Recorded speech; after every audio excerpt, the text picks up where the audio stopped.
Lynn Renault a épousé Loulou Gasté, célèbre musicien et compositeur, en 1950, alors qu'elle avait 22 ans et lui 42.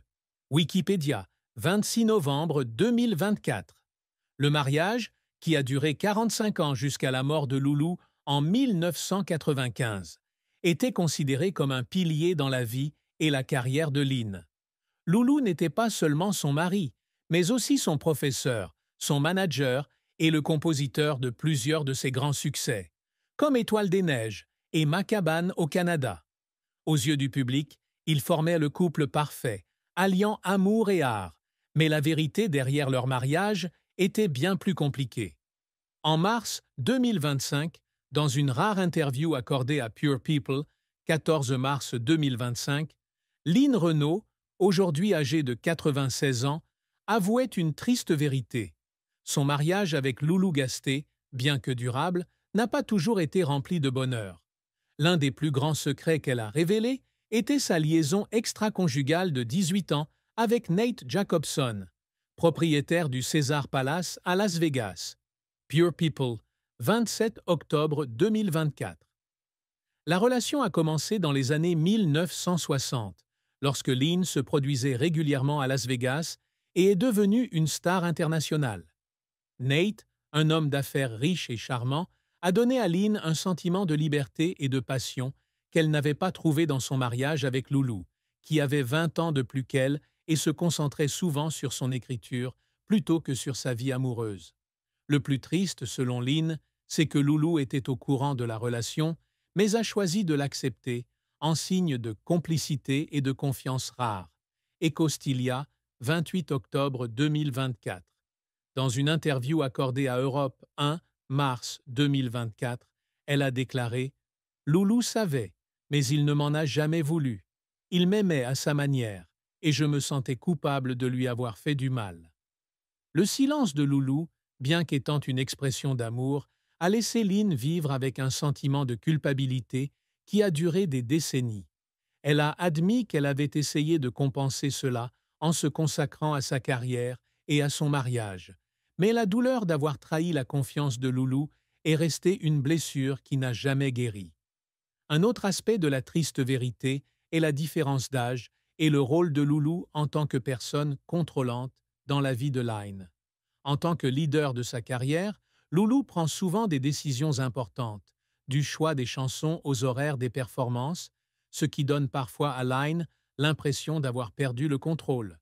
Dans Pure People, 14 mars 2025, elle partageait « J'aime Loulou, mais il y a des moments où je me demande si je vis vraiment pour moi. » Cet aveu, fait tard dans sa vie, fut un moment courageux, alors que Lynn faisait face aux contradictions du mariage qu'elle avait autrefois considéré comme le fondement de sa vie. Cette révélation a été provoquée par la santé défaillante de Lynn au début de 2025, lorsqu'elle a été confrontée à une grave crise de grippe. Pure People, 11 février 2025, et n'a pas pu participer directement au SIDAction 2025. Huffington Post, 13 mars 2025. Dans le contexte de la réalisation de La fin de vie, Le Parisien, 26 novembre 2024, Lynn a ressenti le besoin d'être honnête avec elle-même et avec le public, en partageant la vérité sur son mariage comme un moyen de se libérer des fardeaux qu'elle portait depuis de nombreuses années. La plus grande tristesse dans la vie de Lynn Renault n'était pas seulement ses difficultés conjugales, mais son incapacité à avoir des enfants, une perte personnelle qu'elle a cachée pendant des décennies. Dans une interview avec Gala, le 2 juillet 2024, Lynn a partagé qu'elle et Loulou voulaient vraiment avoir un enfant, mais pour des raisons de santé non divulguées, elle n'a pas pu tomber enceinte.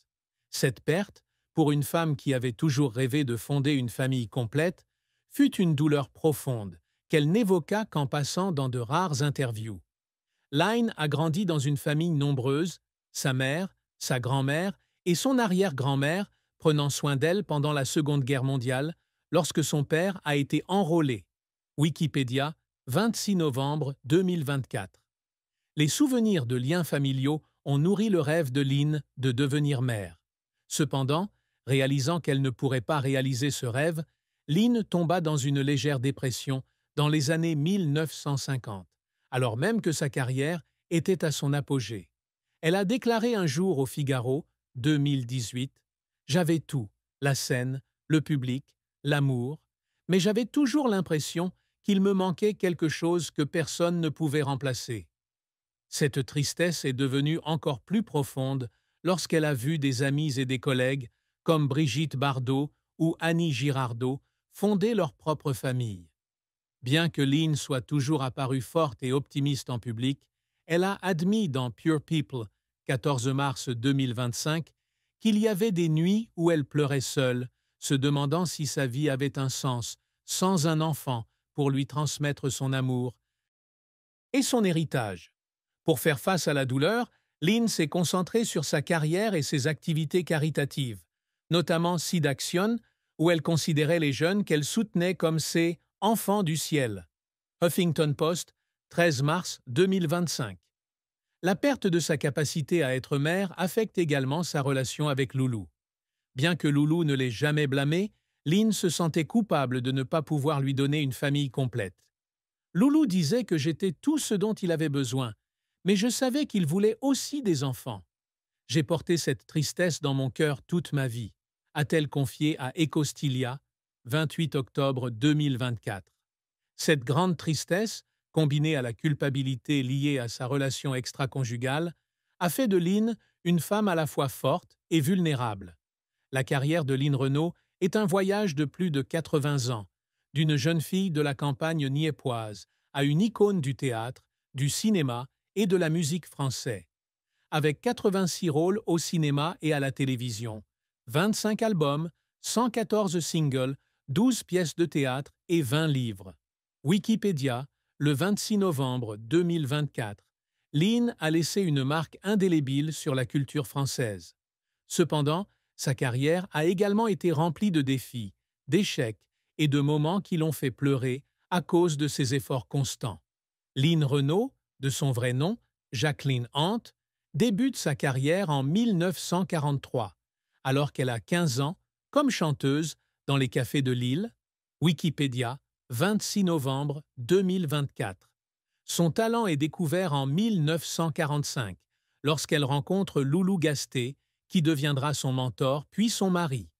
Loulou l'aide à se construire une image et écrit des chansons comme « Ma cabane au Canada », qui font de Lynn une star à la fin des années 1940.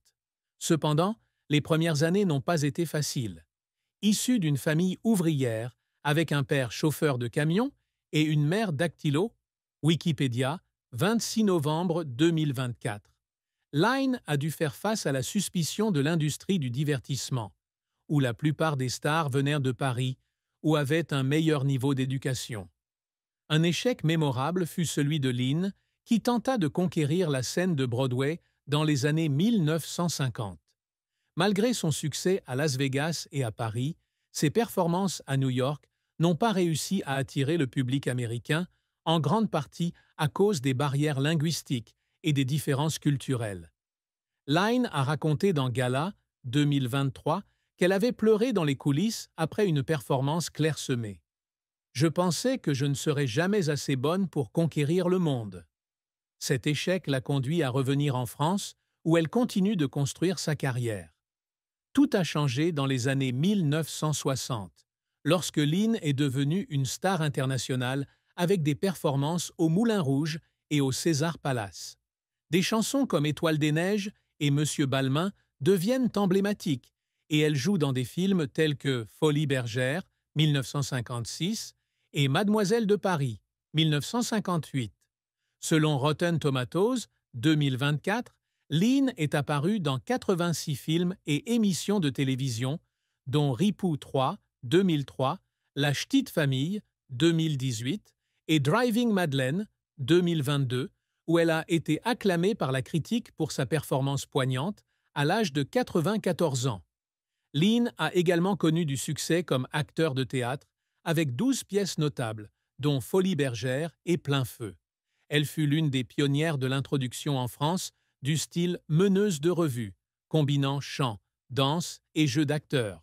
Selon Allociné, 31 août 2022, Sa carrière scénique a duré de 1943 à 2011, date à laquelle elle a joué pour la dernière fois dans Harold et Maude à l'âge de 83 ans. Une autre étape importante a été son rôle au sein de SIDAction, l'organisation qu'elle a cofondée en 1994 avec Pierre Berger, Huffington Post, 13 mars 2025. En tant que vice-présidente de SIDAction, Line a passé plus de 30 ans à collecter des fonds et à sensibiliser au VIH-Sida en organisant des événements tels que Les Stars s'unissent pour le SIDAction sur France 2. En 2025, bien qu'elle n'ait pas pu participer en personne pour des raisons de santé, elle a enregistré des messages puissants, tels que « Tant que le sida sera là, nous serons là ». Huffington Post, 13 mars 2025. Cette action caritative n'est pas seulement une réussite, mais aussi un moyen pour Lynn de transformer sa tristesse personnelle en une action significative. Malgré son succès, la carrière de Lynn n'a pas été sans échec. Un exemple est lorsqu'elle a essayé de produire sa propre émission de télévision dans les années 1980, mais le projet a été annulé en raison du manque de financement et de la concurrence d'émissions plus importantes. Le Figaro, 2015. Lynn a également été critiquée pour ses liens étroits avec des hommes politiques tels que Jacques Chirac et Emmanuel Macron. Gala, le 2 juillet 2024. Certains l'ont accusée d'utiliser ses relations pour renforcer sa position, mais Lynn insiste sur le fait qu'elle veut seulement contribuer au pays.